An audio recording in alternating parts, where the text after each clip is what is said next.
Welcome back to the channel, guys. We are Bars and Barbells. I'm Phil. That's Sam. Hey guys, what's up? We're doing USA versus China versus Russia military power comparison 2024. So this is a recent update. Just came out not too long ago. And we're doing this on the heels of the first one that we did in a military comparison, which was NATO versus Russia. And so hopefully... That was pretty eye-opening. It was, but it was kind of dated. It was from 2022. Yeah, I'm pretty excited to see this here as a current one. Yeah, more especially updated. with like more specific countries versus NATO, because like NATO is huge. So yeah, we were kind of trying to extrapolate on that one as to what it would look like, NATO would look like without the U.S. in there, because they're a big contributor, right? So this one is just going to be USA, China, Russia. Obviously, there's a lot of conflict going on in the world right now, so learning about this stuff is probably not a terrible idea. Yeah. And we've got an interest along this journey that we've been doing with the channel. We've started to dabble into some military-based content a little bit more, and it's been enlightening, informative, because it's been really cool. Like, I didn't really know anything about anything to do with the military prior completely to this. Foreign, right? Yeah, honestly. And it's been very interesting to learn about that. But it's been appealing to me as well, because I've always taken an interest in strategic components. And, I used to play war games when I was younger on my PlayStation. And Risk? I guess that is war game. No, I didn't play that. So I was referring to more of like World War II kind of stuff. But yeah, I liked Risk as well. Which is a strategy game as well. Anyways, you ready? I am. Let's do it.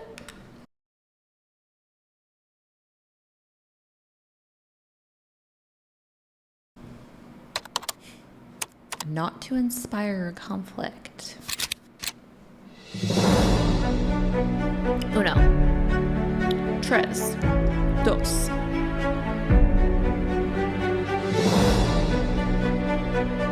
What's the capital of China? Moscow looks cool. Not anymore, Mr. Joe.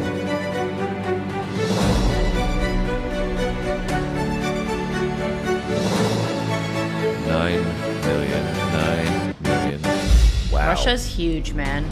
That's crazy. I thought China was more than that. Russia is huge. Yeah, it is. It's twice the size of China and the U.S., but I thought China was bigger. I don't know why I thought that.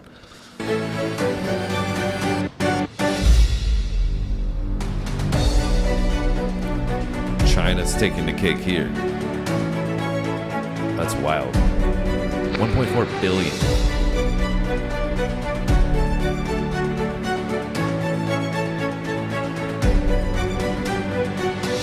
Big difference there. Purchasing power parity. Russia's not doing so well in that department. Defense budget. United States, 100%. Huge. That's insane. Nuclear weapons. Russia's got to be number 2. Wow, I didn't realize they're number 1 now. How's their budget so low, but their nuclear weapons are so high? Russia? Yeah. Yeah, that's where all their monies are going, apparently. Yeah, I mean, they've had a strong nuclear program for a really, really long time, and that's what a lot of people don't realize, is that the Russians have a nuclear arsenal that's always on deck, and that's why we don't want to have a nuclear war. Yeah. It's also wild to me that they have the largest land mass with the smallest population of the three. Yeah. It's you don't think about these things, these little details, but that's why these videos are really cool, right? Yeah.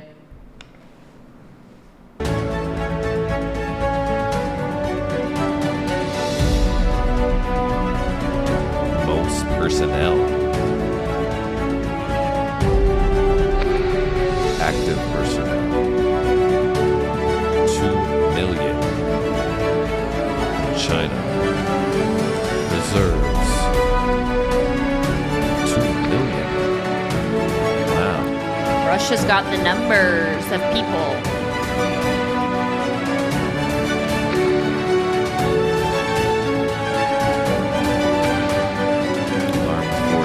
U.S. Army, ELAGF, Russian Army.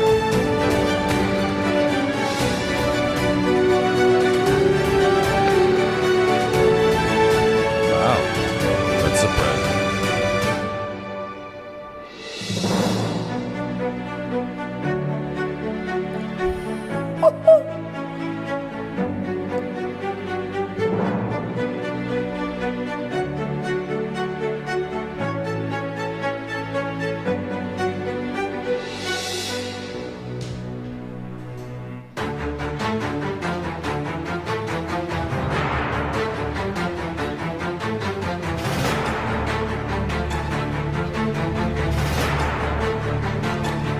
I'm really surprised to see China lagging behind on so many of these. You know, you think of China being the next superpower in a lot of sense, and you know they have obviously been growing tremendously over the past 3 or 4 decades in terms of economic activity. But you know, in the same light, in the last one that we did when we were talking about Russia, there was a lot of people commenting in that one and saying that some of these numbers are skewed on Russia because they count old, really dated equipment or that vehicles hasn't been like written off as like unusable type thing. that they still use that in their count. I don't know. I mean, like it's a valid point. Like, where are these numbers coming from? Right? Who's giving them? Like, I mean, as we know, even China, right? Like, they don't provide very accurate numbers very often. So to the public and yeah. So who's doing this? Like, is it an intelligence agency in general? You know, that is a third party and unbiased. And, you know, if that's the case, then, you know, it would tell you that Russia is a lot stronger than what people say. Yeah. But if it's Russia that's giving the numbers, or, you know, it's China or whatever, right? We're seeing the U.S. leading the way on most of these, but even that, like, Russia's pretty close on a lot of them. And agreed, yeah. Like, to me, it's like, okay, well, clearly all of Russia's funding is going towards tanks and nuclear weapons. Yeah.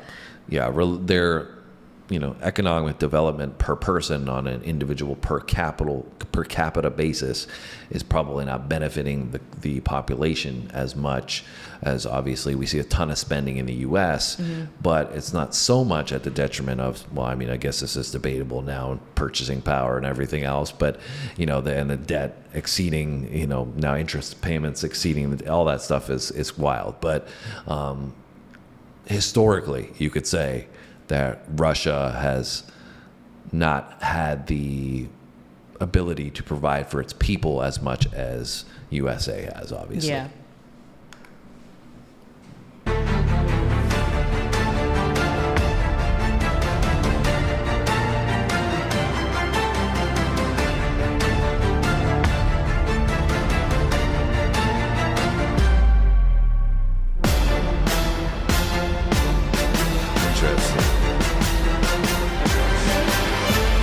Self-propelled artillery. Wow.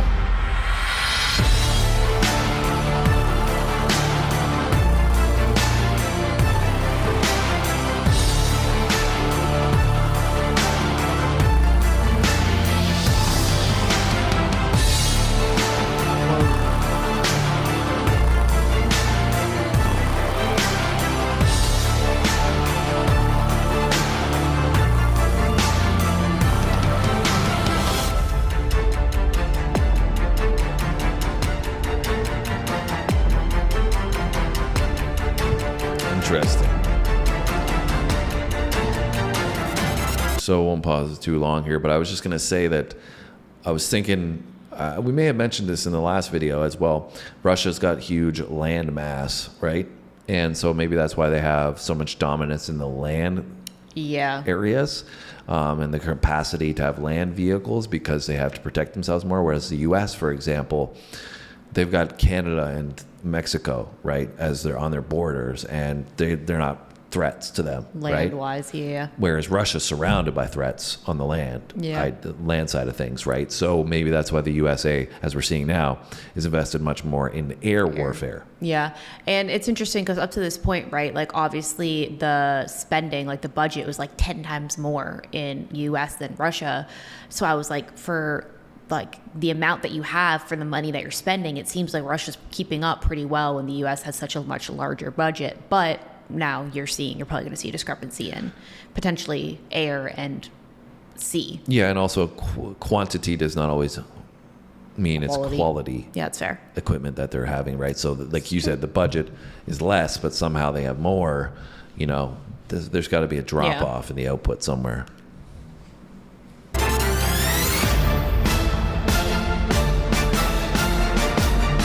That's a big difference. I feel like Russia has a fair amount of these. No? Wow. China has more than Russia.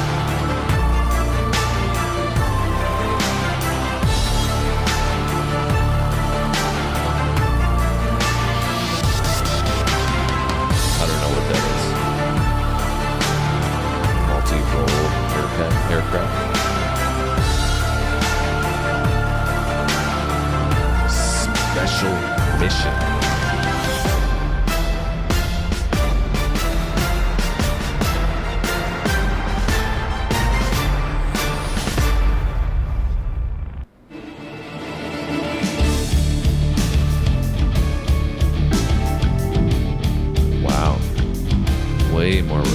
Massachusetts.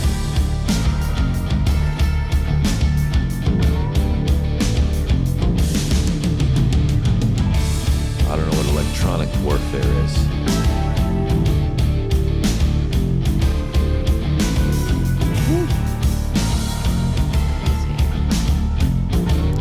Get to the chopper. Damn.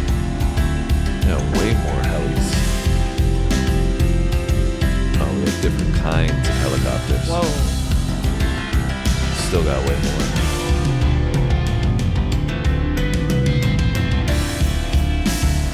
US has to have way more, yeah.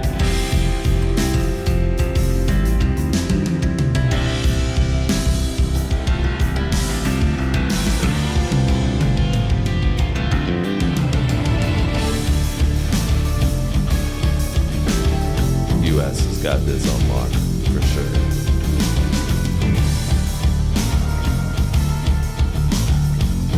Navy. So yeah, the U.S. dominated in pretty much everything there. In air, yeah, 100%. Yeah, by and a then pretty some wide things China margin. was, like better off than Russia, and Russia was better. They kind of flip-flopped as second, but the U.S. dominated all of those. Yeah, by far A and away. lot. They have control of the skies, it Yeah, seems. for sure.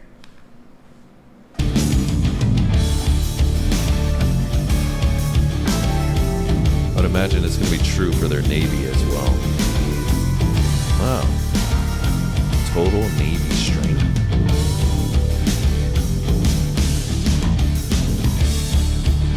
Okay, that's a pretty big deal. Because that can hold their aircraft.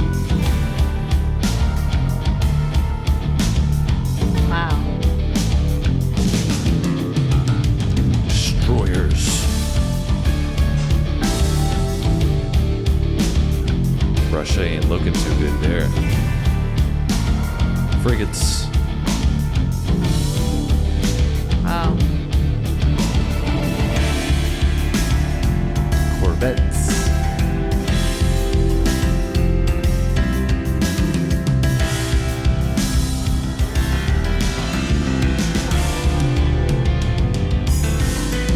Wow.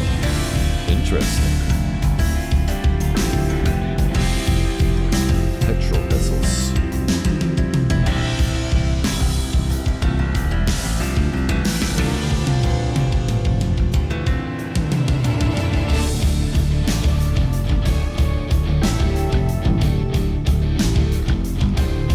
I don't know, This one's really. really skewed. Huh? This one's really skewed. You mean like the differences Yeah. between the USA will be leading the way in one category Yeah, but but not in another? and then Russia will be really hot. Like, but it's like way off for them. It's like, Well, what I was just going to say was perhaps you guys can elaborate in the comments. You know, I don't know the differences between like a frigate and a destroyer, for example. I Yeah, don't no, know, me you know, I'm sure, you know, one is way better than the other. And I would imagine that the destroyers are pretty significant and the U.S. had the most out of those.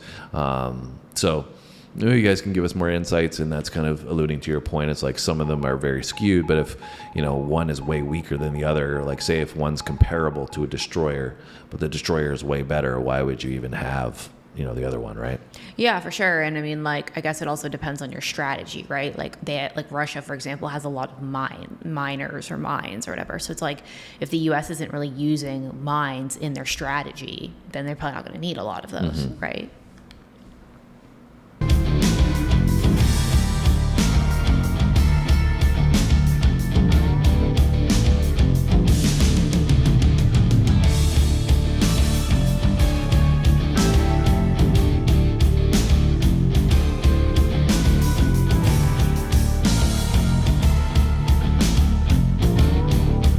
A lot of people.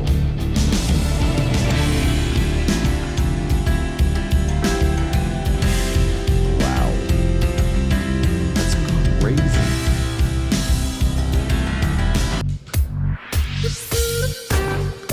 The U.S. has 13,000 airports? Yeah, they have That's an airport. They have wild. like, think of how many they have in every major city, really. That's wild, though. There's like 50 states, and they have 13,000 airports? That's crazy.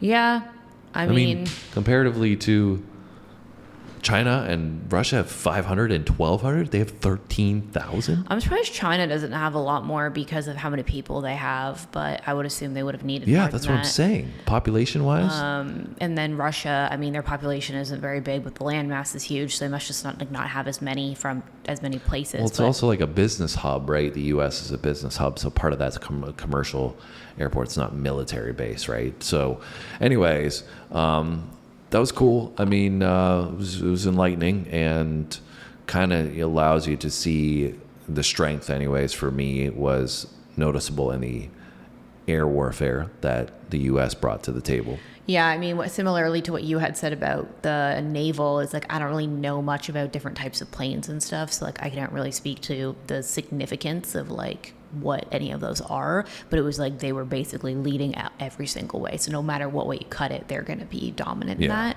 The one thing that really surprised me was that Russia had only one aircraft carrier for their naval and 0 helicopters. So it's like to me, that's only just going to really strengthen your army having lots of those, like the U.S. does, because you can attack from the sea and support air-based landing and taking off from the water at the same time. Yeah, I mean, it's kind of a catch-22, right? Because, as you said, you can have more diversity and flexibility in the ways you're going to attack. But, I mean, I guess from Russia's point of view as well, it's like they have nuclear weapons. So, sure. Do you really need to? We've invested so much in nukes that we don't even need to worry about anything else, basically. Yeah. I mean, I guess that's kind of where we are, though, at this point, right? Like, once you get a nuke, your capabilities of defending yourself and attacking go up exponentially. And that's why places in the world that probably shouldn't have them do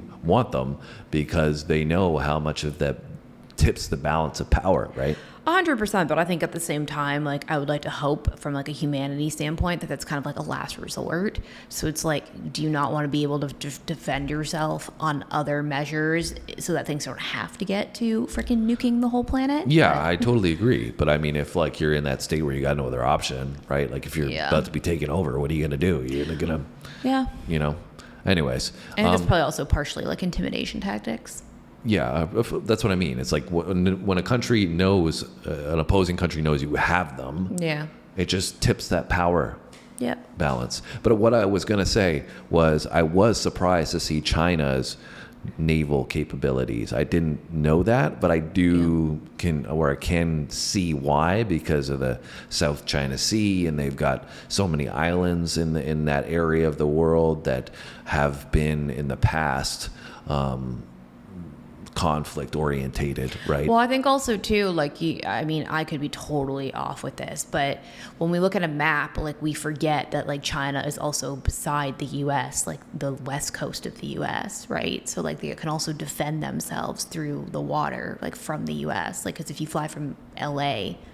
across the sea, it's more Russia. Russia's more on that side of the world. Like China's not really that close to the U.S., but I mean, anyways, what I was just going to say was all